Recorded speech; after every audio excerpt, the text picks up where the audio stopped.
Today we're going to go ahead and introduce you to some great new features that Zoom has integrated into their most recent app that it's now available on all platforms as of January 20th. And one of the amazing things that it does is allows multiple Kubis in the same Zoom room, and they're all controllable by independent people. And we're going to just show you how that works and what can be done. So Jeff here he's right now attending, as a panelist in this Zoom webinar where he has those controls. So what I'm going to do is I'm going to first show a short video that shows how these features work, because I'm unfortunately not able to show exactly my my screen within the Zoom meeting, but this way you will get to see how the features work. So I'm going to go ahead and share this. And now I'll play this for you, and I'll talk about how the features work. So you can go ahead and within the Zoom meeting, simply you click on the specific thumbnail of the participant who you want to control the camera of. So I'll just scan that back a little bit. So you can see here, you just click on it. If you're on a PC, it's a right click. If you're on a Mac, on the thumbnail view. So it needs to be the thumbnail one. And then you can click Request Camera Control. And you see here, Request Approve. That's a new thing that they've done, is allowed, so it automatically approves. It doesn't need to be approved on the Kubi side. And then they're able to go ahead and start controlling the Kubi. And so you see down here in the lower right, there's a up, down, left, right control pad that you can both click on with your mouse, or the great new feature that's just been enabled is that you can use the corresponding arrow keys on your keyboard as well. You'll see there's a little bit of a flicker sometimes. We're working with Zoom to get that resolved very soon. And so here it's using the keyboard arrow keys. And then we're going to show you to now go and control another one. So currently this one that here in the thumbnail is the middle video feed is one being controlled. Now we're going to show you can give up that camera control. Now go ahead and click on another one, press camera control, that was approved, and then go ahead and control that too. And any meeting participant is able to now go ahead and do this. Go ahead and stop that here. One of the other things that we've found to make that easier, like here you can see that there's 3 participants that are all named Revolve Robotics in the Zoom meeting, and sometimes it makes it a little challenging to figure out which one is the right one. So you can actually go ahead from the participants list and rename the specific one. So what we would often do is name them, Jeff Kubi, Marcus Kubi, Tiffany Kubi. So then it's easy to go ahead and find that. And so I think that's really the quick overview of the main new features. But now really what it allows you to do is have what we're calling hybrid meetings, or hybrid meetings where you can actually have true co-presence. So here I'm now going to go ahead and start controlling. Oops, sorry, I just hopped on the wrong one. Case in point. Case in point, yeah. So I hopped on that one. I meant to hop on this one here. And so now Jeff is still on this one here. But I can be on this one too. And then we'll switch me to this guy here. So there's logistics things that we've found from testing, and we've worked with some of the customers who have been pilot testing this in order to make it a good experience. So that so if you want to be able to if you want to have one person's view locked in there, so you want to what's called pin the video. So here I can either go now switch to active speaker, so it's showing myself on there, so you don't see the participant that you want to see. I can go now click. This one is Jeff who's controlling it, so I can click there on his video feed, and now it has pinned it, so he's locked on there. And then I can, you don't really need all the thumbnails here, so I can hit the little minus button, and now he's full screen on that one. So you can go ahead and choose, which one you want to pin to each of those video feeds. And currently, there is a bug that when you screen share, it takes away the pinning of the video feeds. We're working with Zoom in a next release to eliminate that, so you have to currently go repin them, unfortunately. So I'd like to say something about the history of this with Zoom. So Zoom incorporated our camera controls. If there might be some callers or participants that don't know about this, Zoom incorporated our camera controls into their video conferencing product, the one you're using now. Late last year, we piloted that with select customers, and it was live, downloadable from Zoom. And now, recently, just this week, released an update to that allows what you're seeing now, what we're calling hybrid meetings, which allow multiple Kubis in one meeting. So if you have multiple remote participants, it becomes a kind of a meeting where the remote and the present viewers are nobody's at a disadvantage, and everyone has access to the meetings. And we've got some videos of that on our website, which we piloted at CES, the Consumer Electronics Show in Vegas, a couple weeks ago. So we've got one about the meetings in event space, we've got one about remote working, and another one about agile hardware. We hosted those in our suite at the Hard Rock Hotel in Vegas. So those are all on the blog, as well as instructions about how to do all this written by our very own Marcus Rosenthal. So they're super thorough, and you can figure out how to do this yourself. Anyway, that's context. We talk about which hardware we use for it. So like what we've done here, so that all of you can see the setup, is that we've put a webcam. So we have a Logitech C920 webcam that's plugged to my laptop. And then we've also plugged in this small speakerphone. So that gives the view of the whole room. And then each meeting participant, like when for like the recording of this webinar, for example, it will actually switch, or you guys should be seeing it. Like, so when Jeff's talking, it actually switches to the full video feed of him, and that's some of the nice logic that happens within Zoom. The other thing I wanted to share that's real interesting that Zoom has done is they've made it very seamless between having either a meeting or a panel. So it's really the same exact experience. So what we've done here, panel or webinar. So we have this one set up as a webinar. The whole experience for the 4 participants that are on right now is just like a meeting, but it now has allowed all the remote people to participate just as if it was a webinar.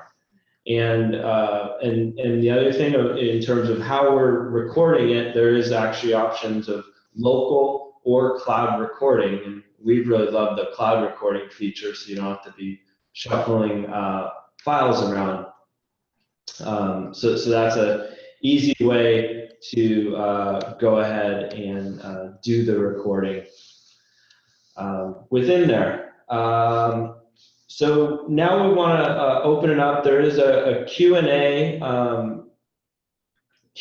where if any of you have a question, you can go ahead and post it in there. I think Jeff wrote some to everyone, so you can probably see that. And what we can actually do is promote. So anyone who is right now attending the webinar as a participant, we can promote you up so you can experience controlling it, as well as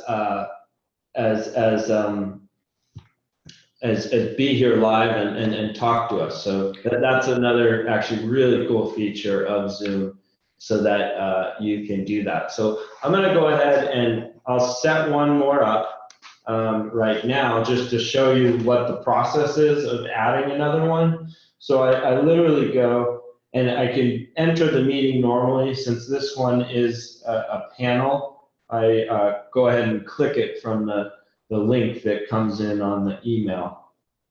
Oops, hold on, I clicked the wrong link there. And so go ahead and click this, and now it's going to bring this additional participant into the meeting. And we can now make this here, this nice large iPad Pro on our secure, which here's one thing that when you do have a lot of Kubis in a room that can happen, and we can help you figure out how to solve this, is that this one I see now, the light turned blue here, so it didn't connect to that one. So what if you go ahead and do is turn off, power down the Kubi that you didn't want it to control, to be controlling, and then come back in, and now go ahead and reconnect that. So let's just come back in here, and now we'll select that panelist. We're not getting any takers from the audience to participate in the panel. We did get a volunteer, Michelle, from, she's an educator in Sacramento, and she teaches at Channel Island, CSU Channel Islands. Wow. Can we promote? Did you promote her, or do you want me to? I think you need to. I don't see a... Okay, so that's Michelle Pacansky-Brock? Yes, exactly. All right, well, you're coming on live now, Michelle. Hi, everyone. Hello, Michelle. Michelle. Hi, Michelle. I know you wanted to have a meeting at this time, Michelle, and I told you were having a webinar, unfortunately, and here you are. So, hey. Nice to meet you. This one, so you're now... That's efficient. You're live on the iPad Pro, and if you want to go ahead and click on the participant, so if you go to where it says participants now, and under panelists, there's one that is, sorry, not under in that section, it's the thumbnail. So if you pick the thumbnail that is titled Tiffany Schmitz, I'll also go ahead and cover the camera. We found this when you start having a lot of video feeds, sometimes that's the best way. So when you click on that feed, Michelle, with Marcus's hand, you'll see request camera control as an option.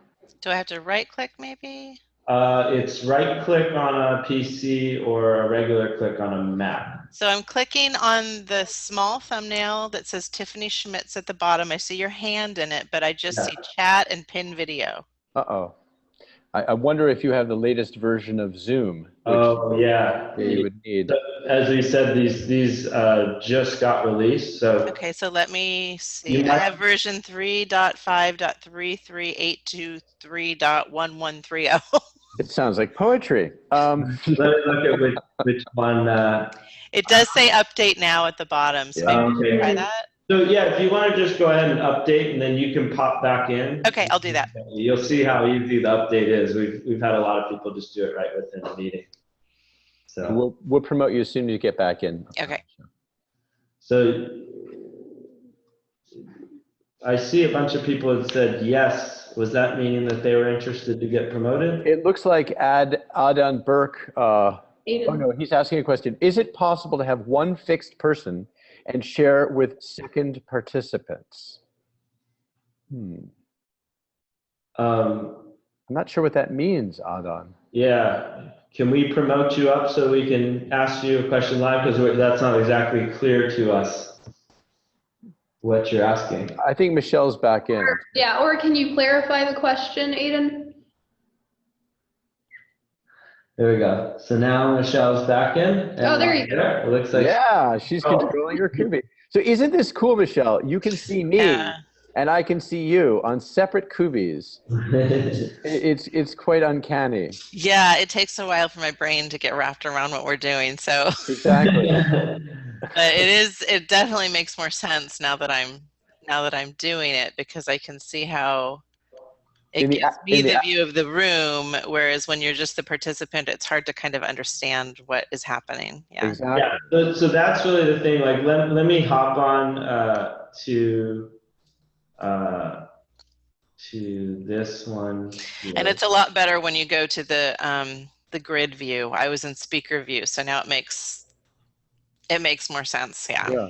You kind of have to get your grounding a little bit. And so to give you guys a little bit of background, so Michigan State University, Dr. John Bell's team and William Kane and a bunch of other folks out there, they posted an image on Twitter maybe 8 months ago, 10 months ago, of about 15 Kubis in a semicircle on a table. And we said, wow, that's interesting. So they were trying to do this well. And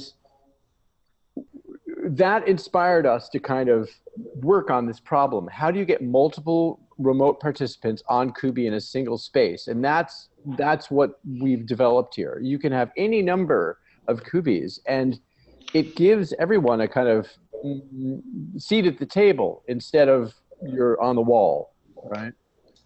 Can I ask a quick question? Sure. So when I switched to grid view, I seem to have lost my controls.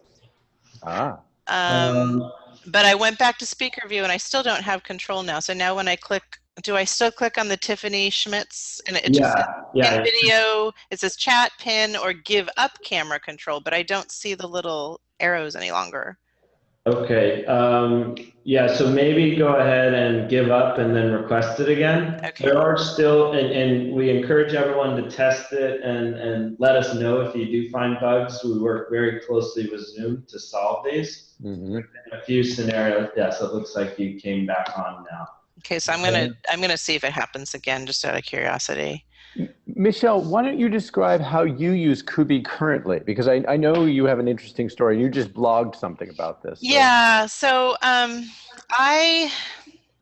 hang on, I'm really not good at multitasking. I'm going to grab my control back here because I did lose it again. Okay, so I work, I live near Sacramento, and I work for CSU Channel Islands, which is located in Camarillo, California. So my home office is about 400 miles away from campus, and my primary duties at Channel Islands are to provide support and professional development for faculty who teach online and blended classes. I know that was a mouthful. But basically my entire team that I work with at Channel Islands is on site, and I'm the only one that's remote. And so from the workplace context, we are always looking for ways to, you know, basically develop and foster a better, stronger working relationship. We're also very interested as we do this to start thinking about how the you know, the emerging tools that we're using can be applied to the online and blended learning experience. So in other words, for students. So we haven't gone there yet, but one of the ways that we're looking to do that is in a class that I teach with a colleague of mine, Jill Leafstedt. And last semester I participated in the class via Zoom when we met face-to-face, and Jill was in the classroom. And that seemed to work fine for most of the class, but when the students would go into the small breakout discussions during class, it was harder for me to be connected. And so that's why we thought, ooh, maybe we could try out the Kubi for that. Interesting you should mention breakout rooms, because that's a feature that Zoom has worked on for us with Kubis. Yeah. Marcus, do you want to elaborate on that a little bit more about breakout rooms? Yeah, so breakout rooms are one, you know, specifically education customers have really been requesting it. So it's that you initially have a meeting, you know, where you're, or call it a meeting, but the remote learning virtual workspace, let's call it, and then what you can do is you can sub-segment. So if you want to now break it from, maybe there's initially, you know, 20 students, and then you want to break them into subgroups of where there are like 4 participants at a time, then it now goes and switches to where that group is in their own reading room space, so there's not as much of a conflict of the audio and such. And I know that a few of we have a higher education roundtable that are kind of a few of the real innovators in doing this, and they've had a good experience with using those breakout rooms. Yeah, we're very happy to see that with Zoom, because we have a number of our faculty who are transitioning over to Zoom from another system, and that has been one feature that has been requested. So that's great. Okay, great. And let us know if anyone else wants to pop in. I have an Android tablet here too that I'll go ahead and turn it on while we're looking for more questions here. So it does work with the Android ones as well. And so we'll connect this guy in too. Adam clarified his question. Jeff, you're muted. I'm muted. So Adam clarified his question. Here it is. As an American Sign Language user, want to see if we could hold one video onto interpreter and let the other participants toggle or move around if needed. Always have one portion of screen on interpreter. I think that that's entirely possible, Alvin. Yeah, so I was actually just talking with a customer yesterday that was looking to do that in a classroom setting. So they wanted to have a student, a deaf student, being able to tie to viewing a remote interpreter. So this would be, the interpreter is live on video.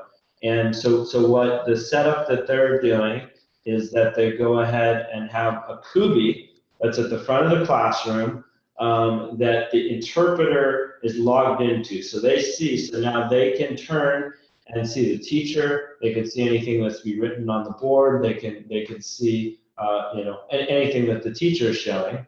And then the student is logged in from either a tablet or laptop that's right at their desk. And the student is watching the video feed of the interpreter. So that's what they have full screen pinned there.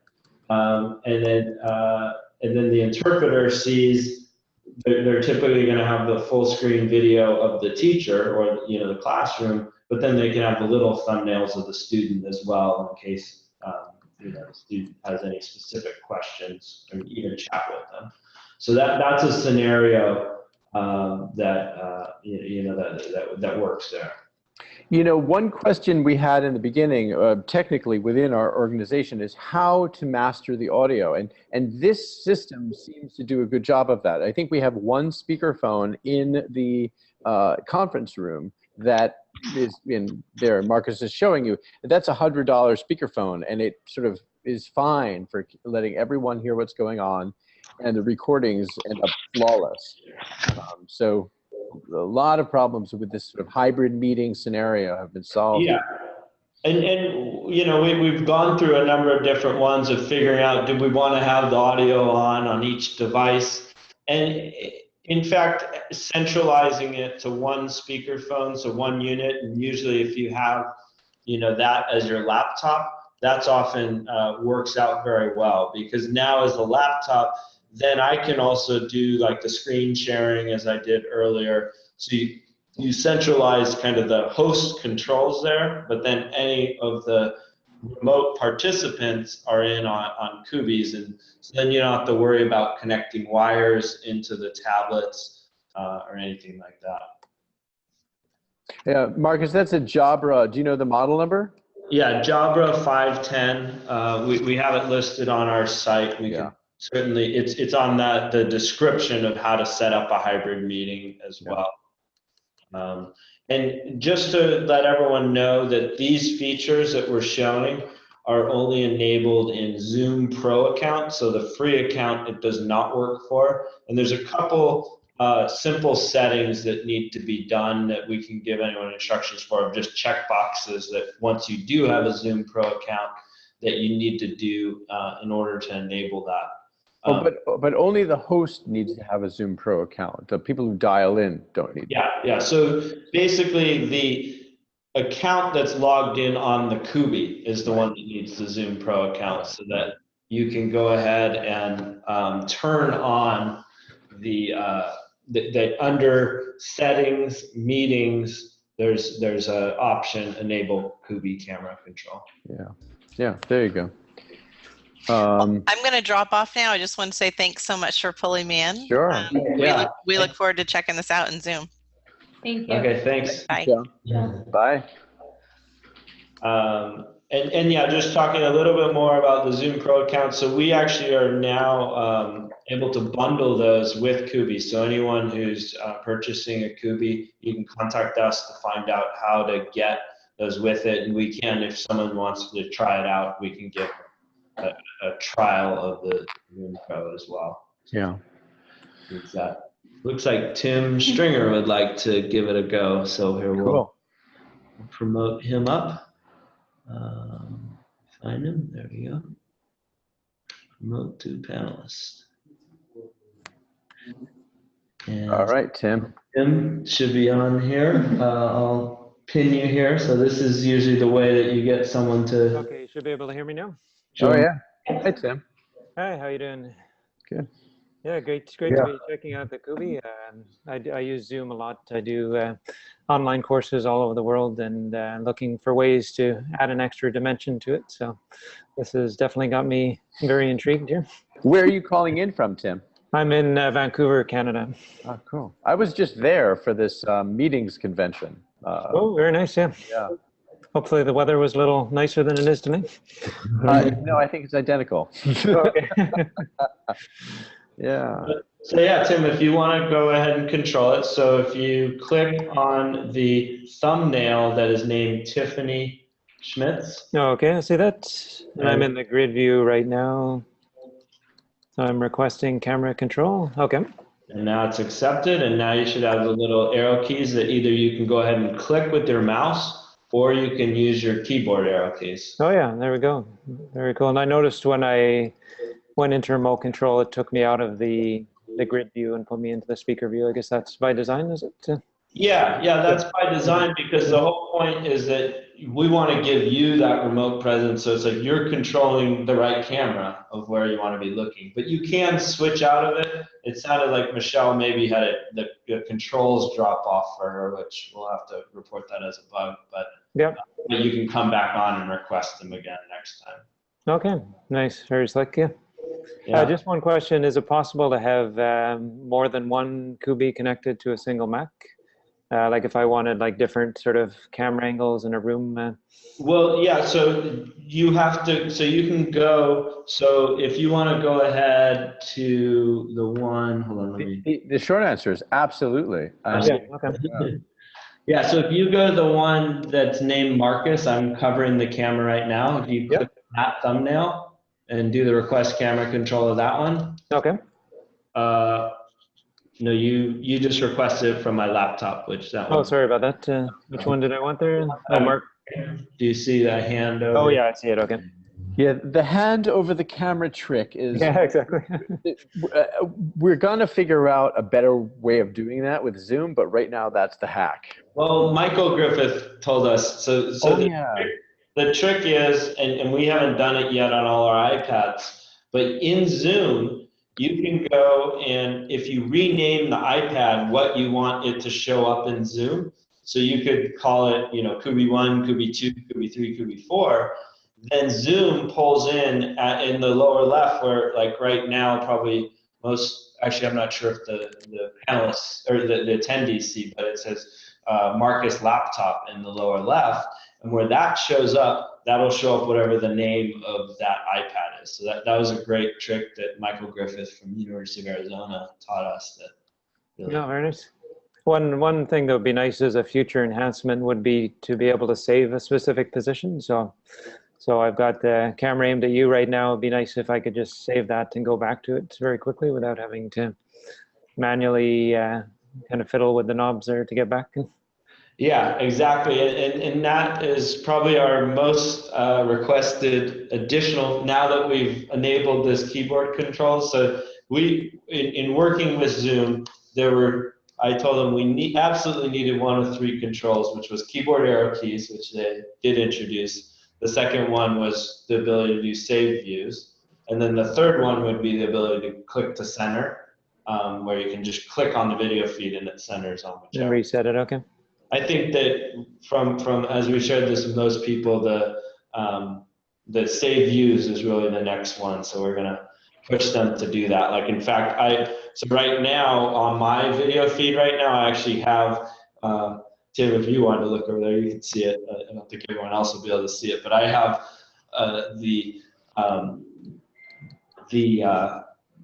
my Logitech webcam is on a Kubi, and so I'm able to control that. So right now I'm adjusting the video feed, and I can go ahead and within that do presets. So I just have this right now on our Kubi local app, so it's just locally connected here.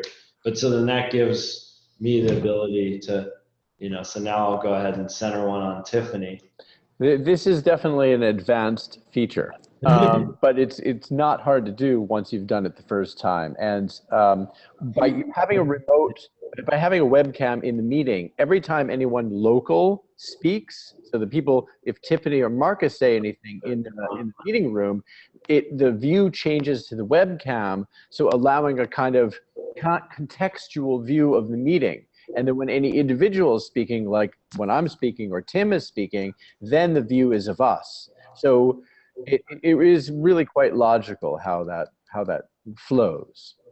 Yeah, so it had switched away from me, but now it should be back. So I did a few different presets. So now I did a preset that's turned on Tim, and then I did a preset that's turned on me, and a preset on Tiffany. So that's the same sort of concept of what we are working to get, right into Zoom from the native controls there. Because this right now, well, you could do this with one of our other apps. Contact us if you want some details on that.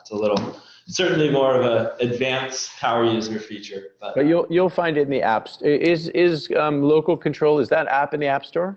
Yeah, but you could use either local or Kubi control. Either one will work with that. So. Yeah, so Tim, so do you just have Kubis locally, or do you have Kubis in the classrooms where you teach around the world? What's your setup? Actually, I don't have any Kubis yet. I'm just, I'm moving back to the dark ages. Can I sell you a Kubi during a webinar? Yeah, I'm already sold here. Yeah, but I'm actually a yoga teacher as well, and it's I could see this being very useful for doing remote yoga teaching, where I can actually maybe have a class in a room somewhere else and be able to look around and see what people are doing and things like that, versus just getting a fixed view, which is very limited in itself. So yeah, physical therapy. There's a company doing physical therapy that a larger company that's associated with a multinational that's talking to us about that, and I could see setting up Kubis. If you had 3 students in Bali and you were stuck in Vancouver in the rain, then you could observe them in Ubud doing yoga and coaching them on their postures. It totally makes sense, right? Yeah, absolutely. Yeah. And what's great with Zoom, where you can now have multiple Kubis in the same meeting, well, you did it only a couple feet away between these 2 Kubis, but you could say in the yoga class, if you had a few different Kubis stationed around, then you could see all the video feeds live, but then you can jump between those to control it where you want to be controlling it. So.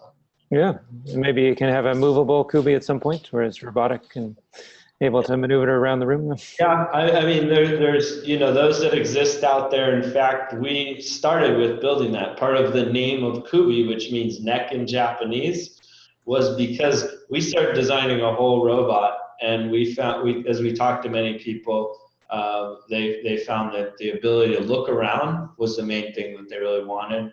And we looked at it, 90% of the cost and complexity was in the ability to drive around. Oh, okay. We talked to many people who use those. It's often difficult to make them work right, that you get Wi-Fi dead spots and then the robot just stops. If you have different wires or thresholds, closed doors, all these things that it doesn't necessarily deliver on what the experience that that they're looking to have. So that's yeah, and I can appreciate how it adds the extra layer of cost and complexity as well too. So it's yeah, and maybe one day once internet connectivity is pervasive enough, and I could make a robot that would open a door and walk up and down stairs and still work in an elevator, then we might go back there. But right now, I have a lot of customers who've tried those out, and they're like, you know what, it just doesn't work. And then they're like, this seems to just make more sense. You know, you can literally put it on carts. So this here is actually a Kubi cart. So this is one of our partners. Jayco has made this, and it's adjustable height cart. And it's not motorized at all, but then it's just very easy to move it around and put where you want, and, you know, and have that experience. So. Dr. Stringer, I presume. So that's actually a medical cart. That's why I am. Yeah, so here we're now, you know. Oh, yeah, there I am. Right there. And there's a few, this one is a medical grade. We have some people, I think actually someone from Anthro was on here earlier. I don't know if she's still. Karen was a maker of another cart called the Peanut Cart. And that one's designed specifically for tablets. And it's more of great for education or business use cases. So that one is like a $350 cart, so it's a much lower cost than, you know, this one, because it doesn't have the, you know, antimicrobial coatings and all those things that the medical grade one does. Does anybody else? You're muted, Jeff. Yeah. Does anybody else want to jump in? It's really, it's fun. You can also, we can do this privately with you, with your team. Just send us an email, and we're happy to do a one-on-one demo with you guys anytime. Just one other question. I noticed the plus and minus buttons don't seem to do anything. Is that meant for a zoom control? Right. So the way that Zoom introduced this, and what made it rather easy for them to do, is that they made Kubi a far-end camera control device. So like that, if you have a Logitech or a Polycom or Sony, one of those pan-tilt zoom cameras, it uses those same controls. And so those normally have zoom in them. Because Zoom really focuses on making the video experience the best, they didn't want to do a digital zoom. That's all you would be able to get out of a tablet would be digital zoom, not the optical. But if I were connected to the Logitech camera, I could do an optical zoom through that camera. Is that? Not like a standard Logitech one. You need. Okay. I think the lowest cost ones are like the Video 360. Those are a couple $1,000. That's. Oh, okay. So I couldn't use like what is it, C930 or something? Yeah. Yeah, I have like a C720 here, and you can't get it with either. But we do have something. So actually, this Kubi here has something pretty interesting on it. So this is a case with a 12x telephoto lens. I'll turn it sideways so you can see. So actually, Mike, Tim, if you want to go ahead, and you should be able to see where it says switch camera. If you're controlling, I think you have to be. Yep. Okay. That one. Yeah. So now it's switched it, and you're now currently kind of looking backwards. But that is a 12x telephoto lens. It only focuses if you're looking at something that's beyond about 6 feet away. So like you can probably see this pretty clearly here now. I'm just looking at a window there, I think. Yeah. Okay. I can actually, let me just do one thing, and I'm going to switch the audio here, so then people will actually be able to see what you're seeing, Tim. Yeah, okay. We'll see it. I hope this is going to work. It might make me silent for a minute.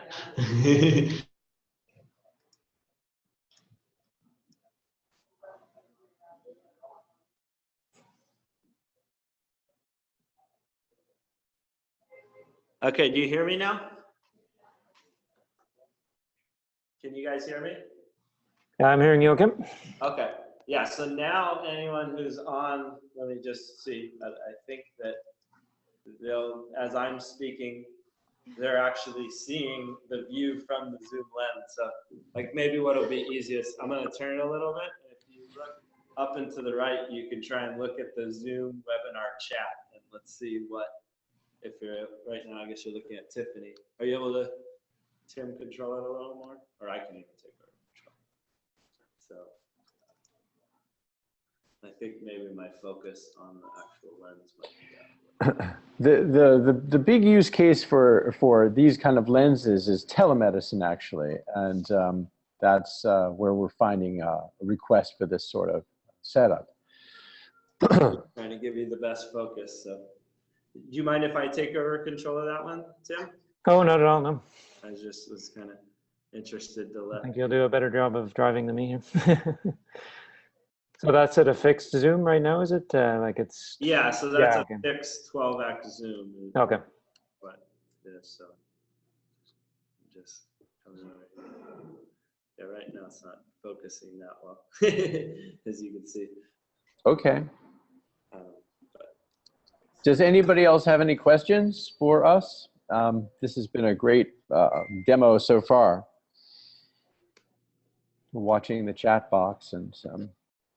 there we go. So you can see this is some of our engineering planning stuff from yesterday. So you can see how you can really get, you know, more detailed. I was just noticing there's a couple of questions in the Q&A box, which is different from the chat box, just in case you didn't notice those. Interesting. I don't have access to it. Tiffany, can you see the chat box, or Marcus, can you? Because I'm not seeing. Or if you click Q&A in the toolbar, it's a couple over from chat.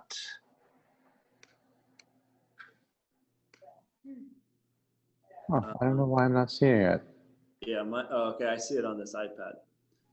How My odd. father asked Tim, do your remote course taker put into, are you then connected? So he was asking about if the remote course takers put in Kubi on the tablet to Tim, and then are you connected to multiple people taking the course? So I guess, Tim, you already answered that you weren't quite using Kubi yet. And then the second one is, would it be possible to get a VR device add-on for the Kubi developed? So yeah, certainly. So we have an open API. I'm going to just switch the audio back here.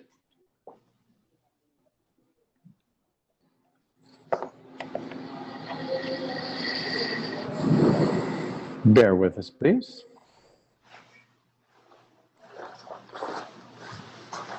Okay, that sounds better. Okay, I switched back. I was just trying to get off so that it's not the zoomed in view still. So yeah, we do have a open API that allows for development of that. Like, in fact, Plantronics, we did a concept one with them. They have a Bluetooth headset that has head motion tracking. And so that one, as you moved your head, you were able to, you know, control the Kubi. There was a hackathon that someone even hacked Oculus One using that as well. So it certainly is possible. And you know, contact us to get the API link, which is, well, it's api.kubi.me is where you can access those.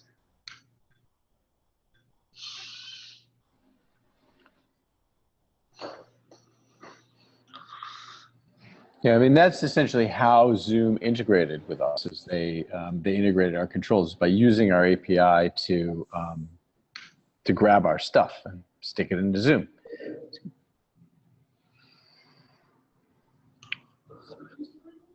Definitely. Any other questions that anyone has?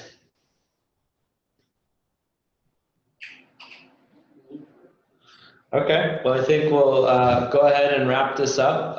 Certainly feel free to email us, support@revolverobotics.com, or you can call us anytime, or even pop in on our Kubi if you have any questions about getting this set up. And we look forward to hearing how it works out for everyone